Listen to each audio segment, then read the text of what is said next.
Welcome in to the Devy Devotional Podcast, a show devoted to all things Devy and C2C. Hosted by John Arrington and Aaron Wilcox.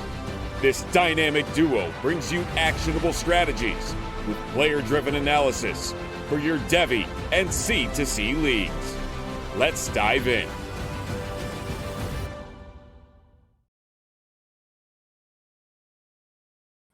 Let's dive into the new Optimus Fantasy Devy show.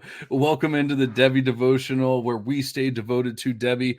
I'm your host, Dynasty Coach A, joined as always by Aaron Wilcox at Aaron Wilcox86 on Twitter. And tonight we're very excited to do our first pod on the Optimus Fantasy feed. The Devy Devotional is not a new podcast, but we are new to the feed, obviously. So hopefully we're bringing in some new listeners. We hope you will enjoy this podcast. Obviously, we are a pod of the people. If you ever have any requests, anything you want to talk about, join us here on YouTube, on Twitter, wherever. Just reach out, comment, do all that kind of stuff, and we will answer your questions, do all that kind of stuff. We already have some people in here. We got FF Tyler O. Can't freaking wait. And Beth, we trust. You guys will learn all about Beth if you're new. Toronto Dave already knows all about that. We got Brad Bolt all the way over from Australia. I was talking to him earlier on. Hell yeah, guys, pumped for this. Shout out from Australia. He's working early this morning for him, or tomorrow morning, I guess it is. We got Herms in the chat. Shout out Optimus Gang, of course. And then Dante Moore, Devy QB1. Next question. All right, I'm not so sure about that one, but we do love yours. So yeah, we can't appreciate enough how much you guys are, getting the excitement that you guys are giving us and everything for the new podcast. We're excited to be with Optimus Fantasy, of course. But tonight we are here to Tyler's talking about my clock. That's my clock that he's talking about, the giant clock. So sometimes he misses the L, but tonight we're going to be talking about C2C sleepers. Now, normally we stick to the Devy game. Tonight we wanted to dive a little bit deeper. We talked last week about 2 weeks ago about the 2025 draft class. We got into some deeper players for Devy purposes and everything, but tonight we really wanted to get into the C2C sleepers, some of those names that you've never heard of, and probably rightfully so. But if you're in these C2C leagues, Aaron and I are in a C2C startup as we speak. We're going to need to know these names. You're going to need to know these names if you're in those kind of leagues.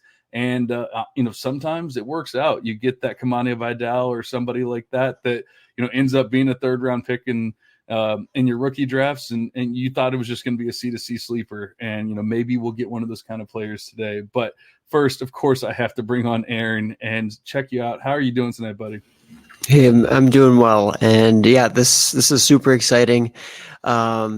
Unveiling this tonight is awesome, and I can't wait to talk about, one of our favorite topics, C2C, so campus to Canton. And I guess for anybody who's just new to the format, like Devy is basically a dynasty league that has these college players, basically a taxi squad of college players, and then campus to Canton, you're actually starting these guys every week. So we want to know, we're going to dive into some deeper guys tonight, and you really want to identify which guys could potentially score and have a little bit of NFL upside or potential. So I'm excited to get into that tonight.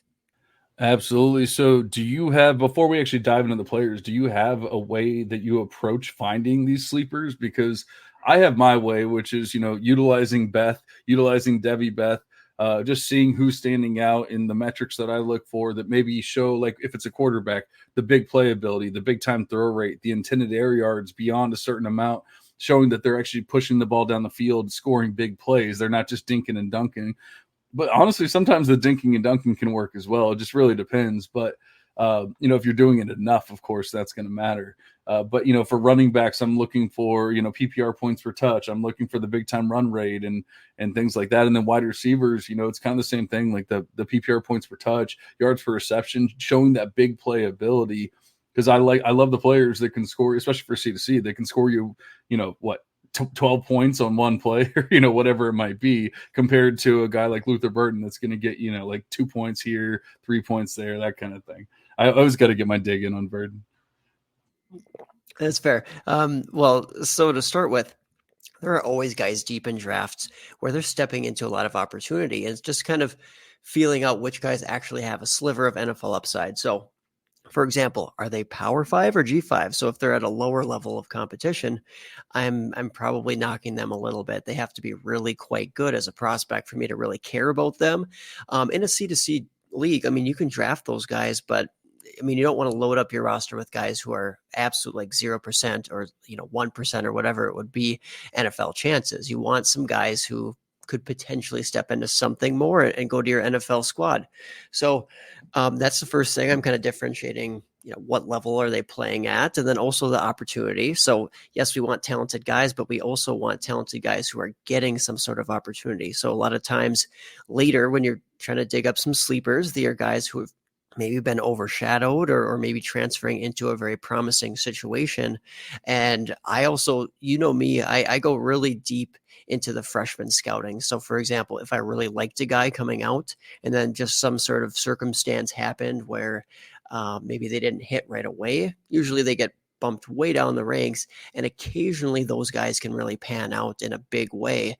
Not everybody always ends up hitting year one in college. So those are just a couple of quick things that go into my process, but I mean, it's more nuanced to that, but I don't necessarily have a model like you were outlining with yours. So, I mean, yours is going to spit out some guys that you'll be able to, I guess, look into like, why are they going so late, and a little bit, if they're promising in your model, then that gives you a lot of an easier path, I guess, to discovering these guys versus mine's kind of just grinding really hard, looking into reports from teams, again, looking into production, who's leaving, who's entering the depth chart, things like that.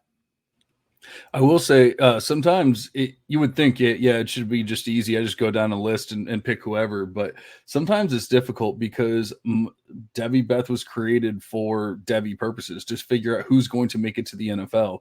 And that doesn't always mean who's going to score the most fantasy points and things like that. It's just not what it was built for. Maybe I should probably spend some time, and I did it to where it was working in season. It was finding those players, but it's not necessarily like a long-term thing that I've built so far for looking for the players that are scoring the most points and all that kind of stuff. So I don't know, maybe that's something I got to work on here. We've been talking for 8 minutes. We already have Jamie in the chat. Yo, what up? It's his new favorite podcast. 8 minutes in, we already got a new one transferred over. You love to see it. But all right, that's enough about that. Why don't we go ahead and dive into the good stuff, and we will be right back.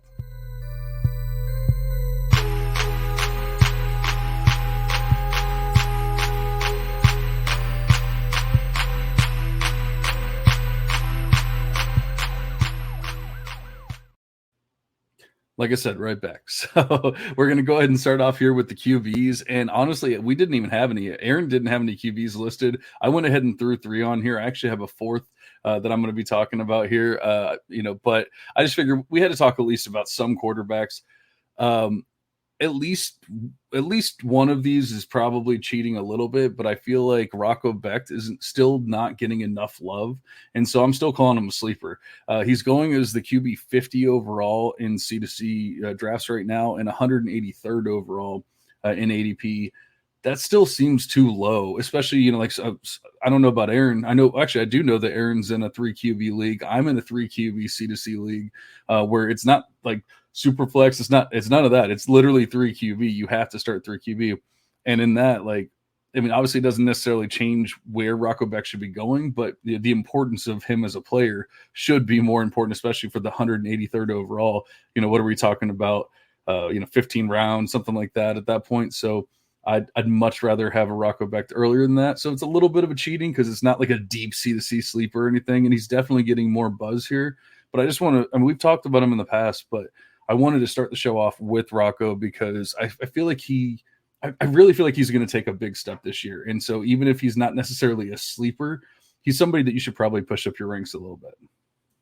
Yeah, and he is a guy that's been growing on me too. So I'm with you there. I like that. He has an intact receiving core at Iowa State there. They're coming back. The top 2 producers. There's consistency there, I guess. And then incoming Abu Sama, good running back.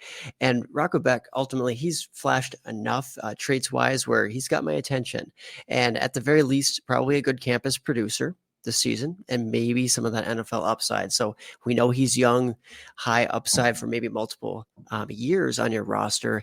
Might as well take a shot there while his value is still depressed. So I selected him pretty late in a draft early this offseason. I think he's creeping up. More and more folks are talking about him, including us. But yeah, still qualifies as a sleeper. And you are right that I didn't necessarily put any quarterbacks.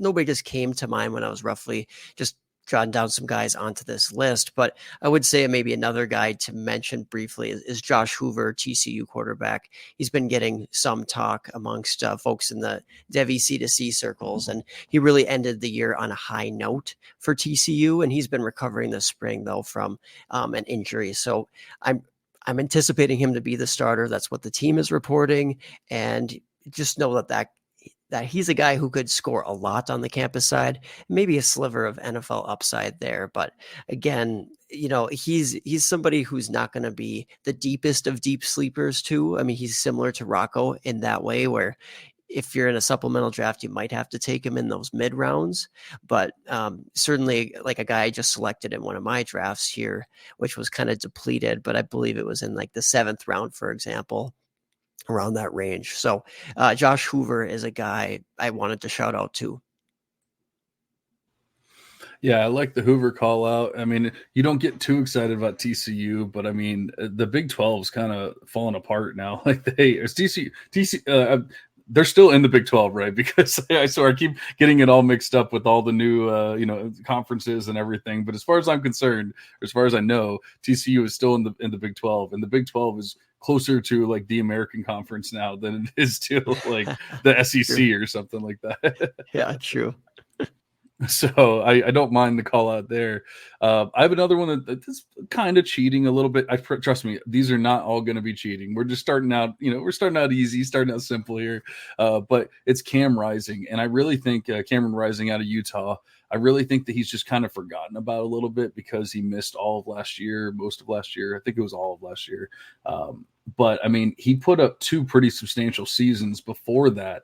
And now, like in 2022, he had over 3,000 yards passing. He had 26 passing touchdowns, 8 interceptions. Like the dude was on fire. Like that's not like amazing. That's not going to win your league or anything. But especially once again, like a 2-3 QB league, that's definitely going to be a player that you're going to want to start in most weeks. But his number one wide receiver, his number one receiving option that year was Dalton Kincaid. He didn't even have a receiver that went over like 500 receiving yards. This year he has Dorian Singer that we've touched on quite a bit. And I mean, all you hear about the entire offseason is the Dorian Singer, Cam Rising connection, how great it's going to be. They hit it off big in the spring, in spring practices, spring game, all that kind of good stuff. I really think it could be a big year for both players. And so Cam Rising's going as the QB 65 and 340 overall right now. So, I mean, that just shows you how deep he's going. So it's kind of cheating still. Like we're not getting into like the hundreds range or anything, but I mean, 340 overall is pretty late, fairly late. So it's not like your normal sleeper, but yeah, just don't forget about Cam Rising because like I said, I think it could be a big year for both of them. Yeah, and he is another guy that you're right, he has been forgotten. I don't know that I'm expecting the NFL upside from him. I'll be honest, but in a down class, yeah, I guess never say never.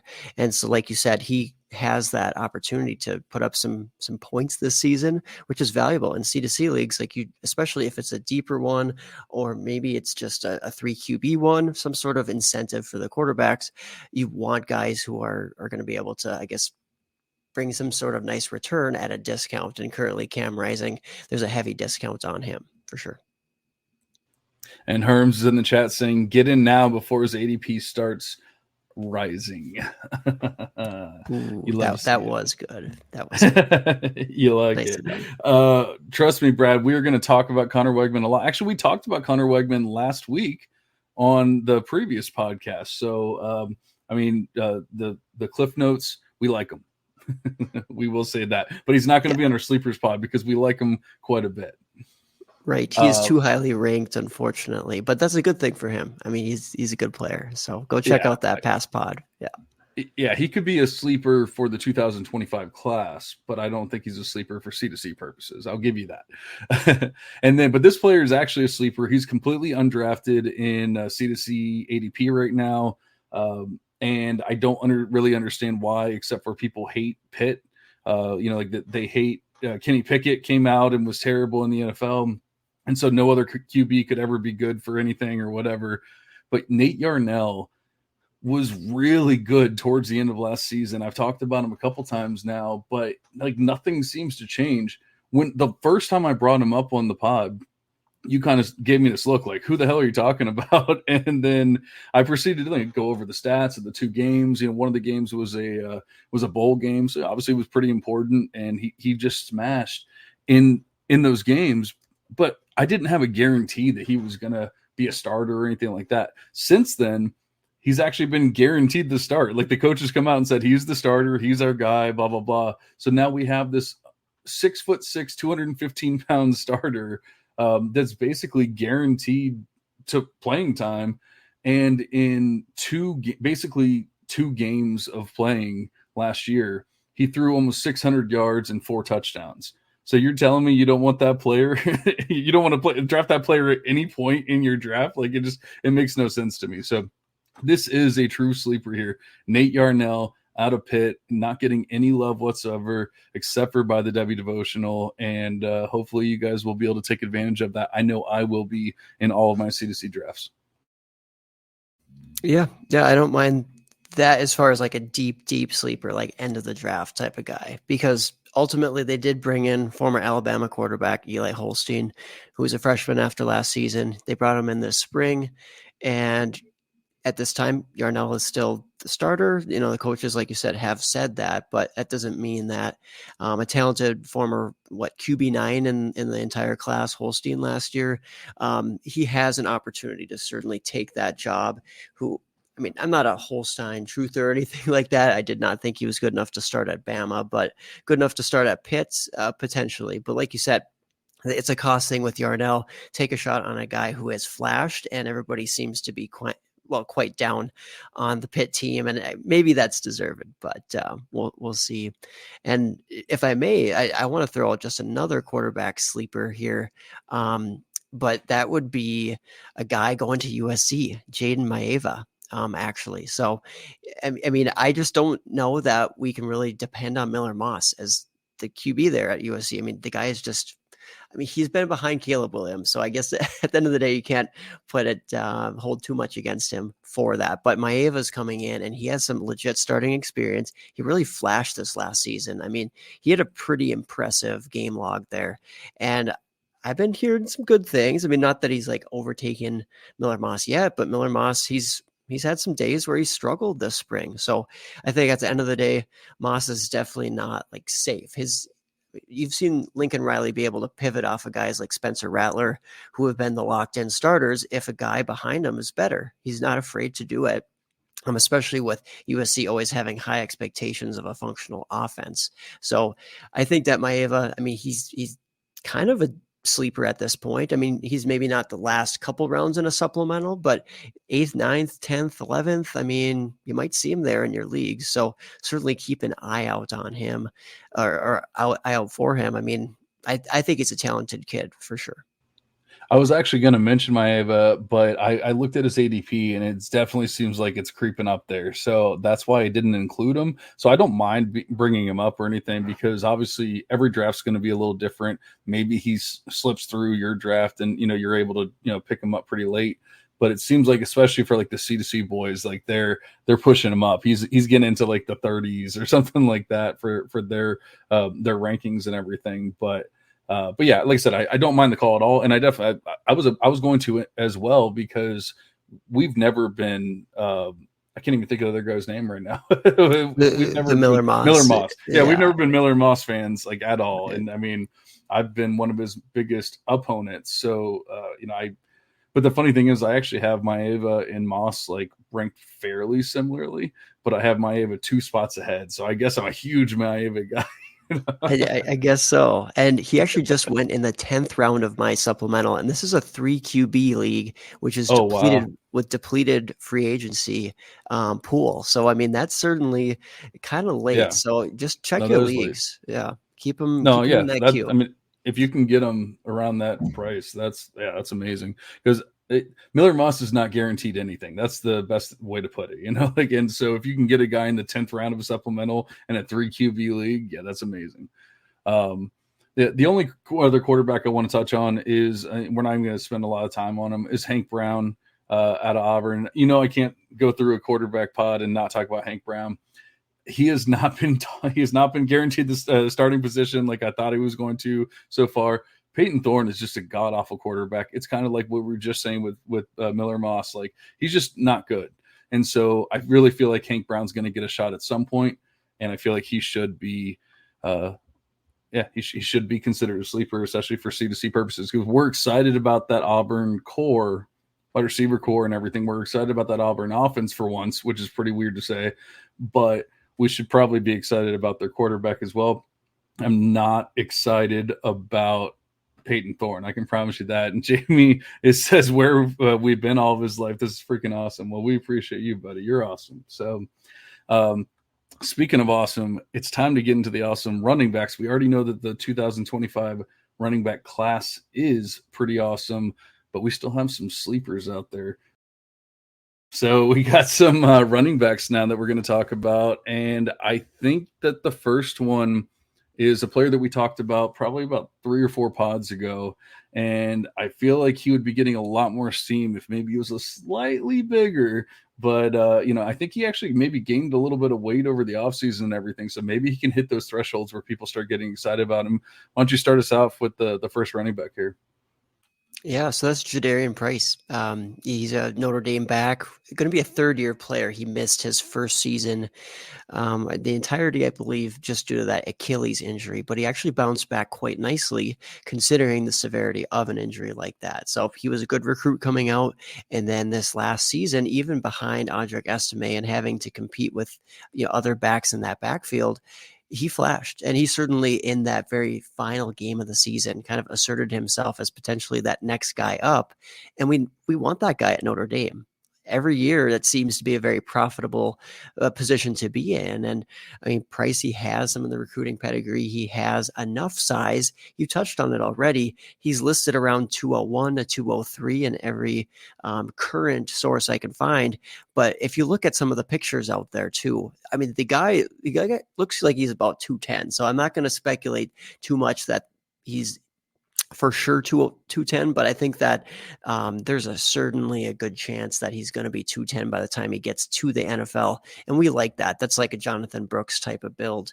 And I think that, I'm not even comping the guys necessarily, but I don't think that's the worst comp out there. I honestly think that he needs to take a huge step forward, Price that is, but he has the opportunity ahead of him. And I just don't know. I mean, you could talk about maybe the freshman coming in and factoring in at some point, but he just needs one really solid season here at Notre Dame, maybe 2 seasons. We'll see what happens to really assert himself as a good Devy running back, plus some CFF upside, if nothing else.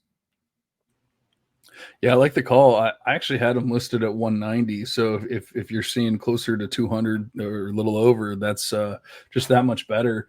And honestly, like, I only care about that for Devy purposes. I don't even really care necessarily for C2C purposes. As long as you can touch the rock and score points, I don't really care what size you are.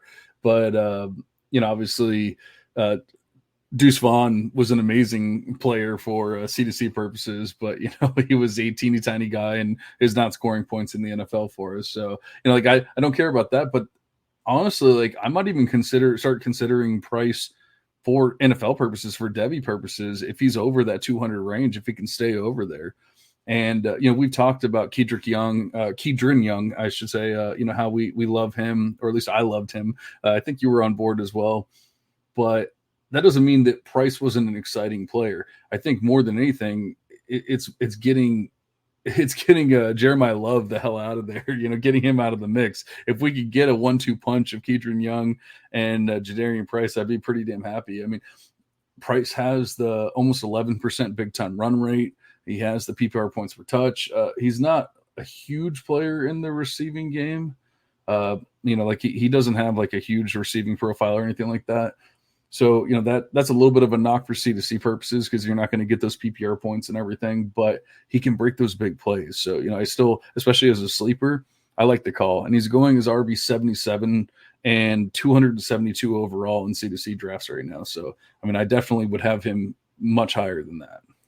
Yeah, and just because he didn't put up some receiving production thus far in college doesn't mean he can't. Like, you go back to high school, and he was a very competent receiver, both his junior and senior seasons, almost 30 receptions each year, and very efficient with those. So it seems like the receiving ability is there. It's just we'll see what it is. But yes, that weight should be updated now. It's updated on the team site and ESPN and some of these other services. So that could be an exciting boost in Beth for sure. It was. It moved him up about 20 spots. So I'm not gonna lie. He was already. I already liked him as a sleeper call, and then he told me he was over 200. I was like, wait a second, this is gonna change things even more. But yeah, and for relevant information, I mean, he just went. I got him in the 8th round of this supplemental, and I was super pumped. I did not expect that he would fall, but and I was deep at running back, but you know what? You draft talent. You don't always have to draft for need. So sometimes they'll fall to you, and I got lucky there, I suppose. Yeah, because I would love to see more trading in C2C leagues. I mean, not to say it doesn't happen at all, but draft for value, draft for the best players, and then trade them because I'd love to see a lot more of those players. A lot of those moves be made, and it doesn't seem to happen as much as we might like, but. Another player that I'm pretty excited about that I thought the whole campus to Canton world was kind of coming around on, but judging by the ADP, they are not. And it's Quali Conley out of where the hell was he out of? Because I know he's Arizona now, but was he San Diego or San Jose or one of those? That's who it was. Yeah, I was thinking San Diego too, but no, it's San Jose State, and he hit a pretty big year last year. But now he transfers over to Arizona. Our boy Jonah Coleman transfers over from Arizona to Washington. Michael Wiley leaves for the NFL. Who does that leave? It leaves Quali Conley. Now, recently, Kedrick Riscano has come over from Ole Miss, but I'm not scared of Kedrick Riscano, man. It just he couldn't touch the field as a true freshman. Yes, obviously he was a well-regarded recruit, and I had him highly ranked. So, I mean, I'm not trying to act like I didn't like him or anything like that. Not at all. But I mean, Duke couldn't even touch the field. So, I'm not gonna be scared of him or scared off of Quali Conley because of him. Not to say that he could never get on the field or do anything like that, but I just feel like at this point in their careers, their college careers, Conley is a better player or better prospect, whatever you want to call it. And he's going as the RB 103 and 291 overall, which seems kind of crazy to me. I have him quite a bit higher than that. But what do you think of Conley? Switching teams, a little bit of little bit of competition coming over, but a lot of competition leaving. What do you think of the Conley call here? Yeah, and when you mentioned him on one of the last podcasts as a sleeper, I was pretty excited about it. I guess I was a little bit skeptical of the transfer because transferring up a level of competition, even if it isn't to it's not the SEC, but still was a little bit worrisome. I was intrigued, but then now the Riscano thing, that's making me kind of back off of that because I think that Riscano can at least force a committee, if not take the job. Because I mean, Riscano was a high 4-star running back 8 in the entire class this last year. And because he didn't get on the field, I guess I'm not too I mean, I'm disappointed, obviously, but I mean, you have one of the best backs in the nation there at Ole Miss. I guess it wasn't that much of a surprise that Kedrick didn't see a bigger role. So you would have liked to see him do something. So that's obviously concerning if he would have stayed there, for example. But now that he gets a fresh start somewhere, he's a little bit more of that feature back size, like 210 pounds. I think Riscano will cut in to the point where I don't know that Conley is going to have that great CFF ceiling now. And then I'm also a little bit skeptical of like if he'll be able to declare and kind of piggyback off of that to get good opportunity in draft capital. So that is one where I think I like it as a deep call, but I'm going to let you be the one who is on the Conley train there, John, so you can take, ownership for when he hits big. So wait, so you're not taking him at RB 103? No, he's not on my draft board right now in this Wow. Okay. I was not prepared for this. You got me all excited last time going, oh man, I got to draft Conley, and now you just pulled the rug out from underneath me. No, this transfer has kind of killed a little bit of that for me, for sure. All right. Well, we'll have to see who's right. I mean, honestly, like I said, when it's all said and done, Conley has the experience. Kedrick Riscano's never touched a college field, and so like I'm leaning towards go with the player that's already produced, that's already done it. He's not small. He has the big playability. He has all that kind of stuff. So I get that Riscano definitely could eat into it. I'm just not gonna allow myself to be scared off, especially at that price, the 103. There's a guy that's going somewhere remotely close to that. Well, it says he's going as RB 109. That sounds insane to me because it makes no sense whatsoever. It's Trayon Webb out of Florida. Can you please make this make sense? Because like, honestly, of all the players that we're going to talk about tonight, I think this is the one that I disagree with, like the ADP and everything the most. Like this player should be so much higher. I have him so much higher in my ranks. Why is Trayon Webb not getting any love out of Florida? I have no idea. I considered leaving him off so we could just get all of the Tran Webb out there in drafts. No, the listeners need to hear about Tran Webb, and I actually have him in one league, so we're good. But no, he was a solid 4-star coming out. And I believe like earlier in the process, I mean, he was a top 6 back in the entire class in the composite, and for 247, some big time ranking services loved Tran Webb. Yes, he cooled down a little bit after that senior season, but he seems like a guy who's probably like in the 4.4s, maybe 4.5 range. And I don't know if I have a great comp for him necessarily, but his highlights were just always super, super fun. And yeah, he was an early enrollee. He was able to make a good impact as a freshman. I mean, I get you're not going to put a lot of stats out there when you got Trevor Etienne, you got Montrell Johnson out there. Now it's just Montrell, and we know that Montrell's not elite. We know that he's just a fine back. He's kind of borderline SEC quality, I guess I would say, for Montrell. I think Trayon ultimately has the better athleticism and upside. And I mean, he's super young. I mean, he's going into his second season, and if nothing else, he should be set for a huge season, maybe after this one. So maybe a timeshare this season and then bursting onto the scene as a potential workhorse SEC back the next year. I'm in. Take that shot at that price, especially. So you can get him really late in drafts, probably after the 10th round in the majority of your supplementals. Yeah, this one just makes no sense to me. I hope those numbers are wrong. I hope it's just not updated because it doesn't make any sense. Like I feel like he should be in like the 30s. So I feel like he should be a Devy option, not even a C2C sleeper or anything like that. Like he is a Devy option for me. I will be drafting him as such. He was the most efficient running back on Florida last year. Now, he obviously had the fewest touches of like the main guys. So of course he's going to be more efficient, but it was Trayon Webb up here, and then it was Trevor Etienne down here in the middle, and then it was Montrell Johnson all the way down here as far as efficiency goes. And so I just don't see any reason why it's not going to be the Trayon Webb show this year, even though obviously Montrell Johnson's going to touch the ball and he's not going to just go away. Like the coaches have proven that they're going to just let him touch the ball for whatever reason. It's not quite to that level, but it's almost like the Jabari Small touching the ball in Tennessee, like that kind of thing. Like for some reason, the coaches just keep putting him out there. But I don't get it. Trayon Webb has ample size. He has everything we want. And he did well enough in his true freshman season that I feel like we have to yeah, I don't know. We have to draft him a lot earlier than he's going because he is going too late. But this is actually a player, the next guy that you put on the list here was a player that I do not know very much about, or at least I didn't until I actually looked him up right before we got on here. So why don't you tell us about Jambres Dubar? Yeah, I love Dubar as far as a sleeper option in C2C leagues, especially because at Boise State, we just know that they put out good running backs. I get they're not the biggest, like in the biggest conference, this or that, but year after year, the running back production is there. And now you see George Halani move on. And I mean, there's still a fairly sizable obstacle, we'll say, in Gianti there, Ashton Gianti at Boise State. But at the end of the day, we know those coaches like to mix in another guy. I mean, that's been pretty proven to this point in recent years.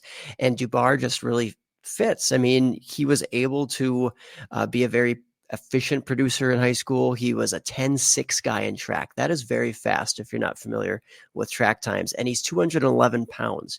So you're telling me that this guy projects to be like a 4.4 type of guy? That gets my attention right away when he's that big and that fast. So I don't know what the on the field speed scores are for him, but I'm just very intrigued by the opportunity ahead.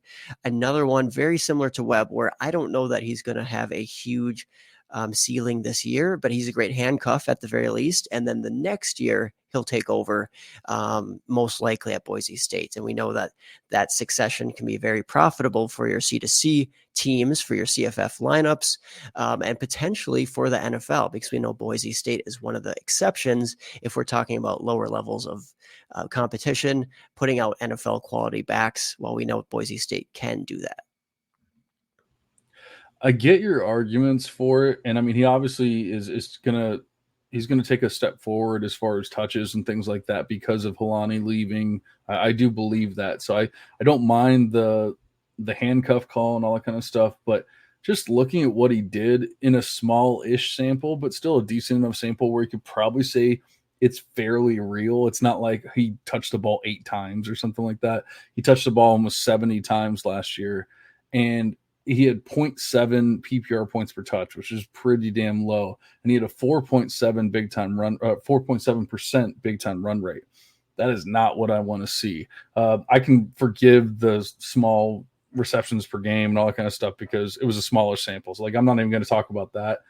But it just seems like at least what he was doing last year wasn't showing that track speed. It wasn't showing that amazing athleticism or anything like that. So I don't know if he gained some weight. I don't know what he did, but I just I don't know. I'm kind of all out on this one, kind of like you're all out with the Conley call. I'm all out on Dubar here. I feel like there's somebody else around this range that I'd rather take than Dubar, even if he could possibly be the next guy in line.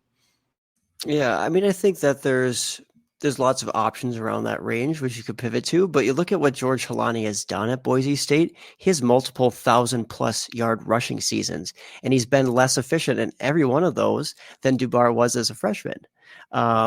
So, I mean, Halani has proven that you don't have to be elite to be a great CFF asset at Boise State. So just have patience one more year. You'll have a good CFF starter, or I should say not even good. You might have a potentially great one. And like you said, transitioning to the college game, he probably did put on some weight, 211. I was kind of surprised to see that weight for him. So it might take a little bit of time for him to truly get all of that athleticism back, or maybe he'll slim down slightly. But at the end of the day, 200+ pounds, I'm intrigued, no doubt. All right. And before we get into the wide receivers, do we really need to touch on this, ninth year player in Chez Malusi?